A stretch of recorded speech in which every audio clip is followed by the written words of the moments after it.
சிதம்பரம் தில்லை நடராஜர் கோயில் வரவங்க இப்போ நான் சொல்ல போகிற இடத்தையும் நீங்கள் மிஸ் பண்ணக்கூடாது. சிதம்பரத்துலேருந்து 16 கிலோமீட்டரில் பரங்கிப்பேட்டைன்னு ஒரு ஊர் இருக்குது. இந்த ஊரில் தான் நம்ம எல்லாரும் சொல்கிறோம் இல்லையா, மகாவதார் பாபாஜின்னு சொல்லுவோம் இல்லையா. சித்தர்கள் வழிமுறையில், ரிஷிகள் வழிமுறையில் மகாவதார் பாபாஜி ரொம்ப முக்கியமான ஒருத்தர். நம்ம எல்லாரும் தெரிஞ்சுக்கணும். அவரோட ஆக்சுவல் பேர் பார்த்தீங்கன்னா நாகராஜ். மகாவதார் பாபாஜி பிறந்த வருஷம் 203 கிபி, தட்ஸ் 203 ADன்னு சொல்லுவாங்க. ஸோ பரங்கிப்பேட்டில் பிறந்து ஒரு அடிமையாக அவர் தாக்காக்கு கொண்டு செல்லப்பட்டார், குழந்தையாக விற்கப்பட்டார்.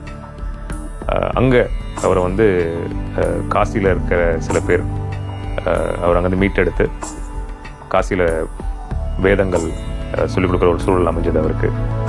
அமைஞ்சு கொஞ்சம் வருஷங்களுக்கு அப்புறம் அங்கேருந்து கதிர் கிராமம், ஸ்ரீலங்காவில் இருக்கிற கதிர் கிராமத்தில் ஒரு தியான நிலையில் இருக்கும்போது போகர் காட்சி கொடுத்து, முருகனும் சேர்த்து காட்சி கொடுத்து தீட்சை அவரை இனிஷியேட் பண்ண ஒரு தருணம் இருக்குது. அந்த குரு பரம்பரியம், அந்த குரு ஃப்ரீக்வன்சி, குரு ரெல்ம் சொல்கிறோம் இல்லையா. Mahavatar Babaji is one such amazing Guru.